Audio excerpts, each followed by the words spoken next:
zooming out for a bit, I wondered your thoughts on coverage of Sudan in general and your thoughts on if journalists are able to play any role in sort of how this crisis, I mean, not just perceived, obviously, but also um, the international community's response to it, the actors within it. Yeah, I'm curious your thoughts on. So I tend to find that I feel like Sudan benefits from really great journalists in different outlets that are committed to Sudan. Mm, And so I don't necessarily see it as a completely underreported or forgotten war. I do mhm, think that there's a lack of sustained coverage. So, I mean, Declan Walsh from the New York Times covers it consistently. Jazeera journalists generally cover it consistently. Hiba Morgan is on the ground for Jazeera English. Matt Nashid writes for Jazeera. Guardian cover it. Mark Townsend, Mohamed Hashim. There's kind of a cabal of committed, journalists who are committed to covering Sudan with all the twists and turns. mhm. It's exhausting. And I understand that, newsroom editors are not necessarily going to deploy to Sudan twice a year. I'm very lucky that at Sky, they deploy twice a year. They deploy us 3, 4 times a year to Sudan. But I also I think that what the coverage could benefit from is that on-ground access. Are those interviews, are like the voices of the people on the ground reaching as opposed to, you know, quotes over the phone. I think that's important to again sustain the coverage, but just being there, feeling it, sharing it is so key. And that's why when journalists do reach out to me and they want to get in, I really try and figure it out with them because I'm like, the more people who go, the better. I mean, there was a journalist for a Dutch newspaper, and he did this really beautiful thing where he went to the National Theatre in Omdurman, and one of these amazing Sudanese musicians. I mean, I'll send you the link, but generally, I wish I could just have it at hand to share. But he had him playing the violin in the National Theatre, and it was all kind of, bullet ridden and crumbling, and a war impacted and battered National Theatre. But he was just playing the violin so beautifully in the theatre. And he had been displaced by the war, had lost loved ones to the war, the musician. And just that kind of vignette. I said, I wish we had more coverage of Sudan like that. That is just Yeah. moving. That is art. Has depth, not just they've been victimized by the war and the international community didn't help them, you know? Right. But where these voices were more present and people were, as a result, thinking about them more often, I Yeah. imagine. Yeah, I think like, do you remember the photo of Ala Salah on the car in the revolution? Like those really moving moments. And for us, I think that we are trying to just generate as much as we can that can help and that can further awareness and understanding of Sudan. But ultimately, we are tracking as I think we are trying to track those moments, whether it's a breaking news moment with the military advancements, or it is a moment on the ground with someone in an IDP camp who's a volunteer who's helping thousands of people and is breaking down. I mean, those are the moments that we hope will break through the firewall. Yeah, Um, yeah, I think we just need more human reporting from yeah, Sudan for sure. makes sense. Before I ask my next question, I just wanted to remind people they can put their questions in the chat box. Um, you know, I wondered, um, as you're continuing the story, as you're talking about this possible likelihood of further fracture in the country. Is there anything, I mean, what gives you hope while you're reporting? What kind of, is there anything that sort of makes you feel a bit optimistic about how things may go or I think I have faith in the people of Sudan, in the humanity of Sudan, and I think I really try and pull back from the helplessness and the feeling of like no one's gonna come save us. We were warning, everyone's Mm. warning, but no one's gonna step in. And I think the reality is that the people on the ground have surrendered to that. They surrendered to that a long time ago. The Mm, community kitchens, the mutual aid, the constant fundraising, but also like even just being on the ground and seeing all these makeshift displacement shelters completely relying on mutual aid. We would drive past trucks, UN trucks that were just sitting in the sun full of food, and then there's a displacement shelter right next to it. But because, they're trying to get into famine zones that are very difficult to get into, but meanwhile, there are people just next door having to grow their own food who are displaced. So, I mean, I think I've lost faith in the international system sure. for sure, but I've also increased my faith, increased my confidence, I would say, in community efforts, in grassroots volunteering. I think, the ERRs, emergency response rooms that were born out of the revolution, who've been nominated twice for Nobel Peace Prize, are feeding 3 million people. That's Wow. completely mutual aid, focused. And so when I do start to be like, oh, the futility of it all, I'm just like, no, because they're, the strength, the generosity, the compassion, the care, everything I've loved about Sudan is Mm, saving Sudan right now. And we've seen it. Every time we go, we see it. I think what frustrates me is the fact that they're carrying the sky, by themselves ultimately. And I can feel the pressure and I can feel how physically draining and it is on young people who are displaced themselves. I mean, we covered volunteers food smuggling coordinators. Like these guys are volunteers who set up food smuggling coordination to get life-saving medicine and food into Al Fashir. And we met them in this like dark storeroom and they spoke to us in secret. And they basically raise funds from abroad, organize groups going out. And these guys were getting caught by the RSF on the way. So the week that we met them, they'd lost 30 volunteers and they were smuggling in, they were getting flour from Libya, from Chad, sending it through, and they would go by cart, by foot, first car, then cart, then by foot as they get closer to Al-Fashir, and then they'd bury the supplies, and then send GPS coordinates to volunteers in Al-Fashir. That's predominantly how people in Al-Fashir were surviving in the last few months of the siege. And just meeting people like that, you're just like, mm. This is wow. zero. Yeah, This is impressive. where, yeah, this is where hope lives. This is the Okay. only place we can put our hope. They should not have to do this, but Yeah, and they are. yeah, yeah. No, that's very moving. Um, and then how do you feel about the sort of the international aspect? As you've talked about, um, there are other countries severely influencing and benefiting from this war. Have you seen any sort of accountability? Is there any movement you're seeing within the international community as far as to not only these two military actors within the country, but with also the actors that are supporting them and financing? So the UK has just issued a raft of sanctions against four RSF commanders, including the deputy commander Abdurrahim Dagalo, who's the brother of the RSF leader Himiti. They said that they're doing this in the wake of Al Fashir and the documented atrocities in Al Fashir. Our question to them is, why have you not sanctioned the leader of the RSF, Mhm. Himiti?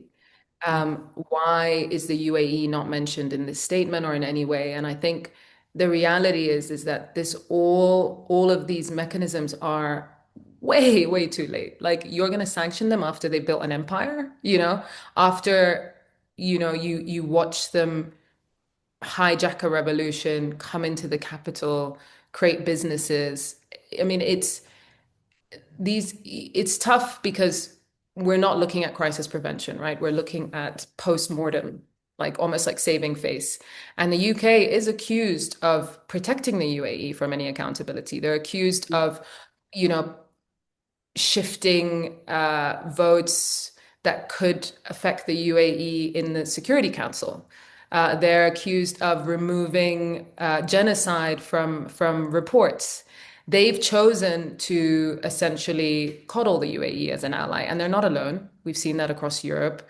I've spoken to policymakers in Europe who've told me point blank, we're not going to pressure the UAE diplomatically in that way, who will not stop selling arms to the UAE. The UK, the US, Germany are all some of the biggest sellers of arms to the UAE. So, in the sense of, do I believe anyone's going to do anything about it? No, because the UAE is a lucrative, powerful, and efficient ally to have at this time. The UAE is investing in ports across Europe. They're just throwing money at all of these countries that are dealing with economic crises in the West. And I mean, the US peace talks are not going well at all. Mm. Uh, just 2 days before Al-Fashir fell to the RSF, there was talks of potentially there being a signing, a ceasefire agreement, and reportedly the UAE intervened to block Al-Fashir from being included in the ceasefire agreement because it's a militarized zone in their eyes. But Mas'ad Bullis, the US envoy for the Middle East and Africa, is seen to be um, working in the interests of the UAE. And we expected that when Mohammed bin Salman met with Trump, that there would be movement and there was more of kind of I would say more initiative from President Trump at that time. But I think we've been told that Saudi and the UAE are still, they're refusing, they're ultimately tiptoeing around each other. They have conflicting interests in Sudan. They're tiptoeing around each other so that they don't actually go head to head. But I think that there's a lot of concern from Saudi Arabia that the UAE will get access to the Red Sea. The Red Sea is a red line for Saudi. And we've also been told that it's no coincidence that the UAE has now, after MBS's meeting with Trump, has essentially, reignited its efforts in southern Yemen. So there's so many dynamics involved. We also can't forget Libya. The Yeah. fact that Haftar's Libya is essentially a corridor for arms into Darfur for the RSF via the UAE. We've seen, equipment that Haftar is, the LNA, the Libyan National Army, are using in southwest Libya. And then we see the same thing being used by the RSF.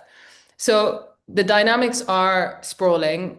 Neighboring countries like Kenya, Uganda, South Sudan, as well as Chad and Libya, are accused of being, funneling arms. And also Egypt is obviously benefiting massively from this war. They are, you know, working with the army to both legitimately and illegitimately smuggle gold out of the country. They have put excessive border restrictions on Sudanese people going into Egypt, even though there was free border movement for men over the age of 50 and under the age of 13, and women. Before, we had a kind of free border agreement that ended, I would say, less than 2 months into the war. Um, I think the reality is that this is a sprawling security crisis that is going to have huge spillover, not just in Africa, but also into Europe, right? And I think the approach that European policymakers, are taking now to kind of focus on the far right, the rising far right, and winning over votes and focusing on nationalizing their budgets is so fundamentally short-sighted, because there's no way that a security crisis this big won't land on their door. It's impossible. Absolutely. Absolutely. I mean, in your reporting, do you think about what it would sort of take in order to push for something more meaningful than these sort of ongoing failing peace talks, this pretend accountability for, the UAE and Saudi? I mean, I just was curious.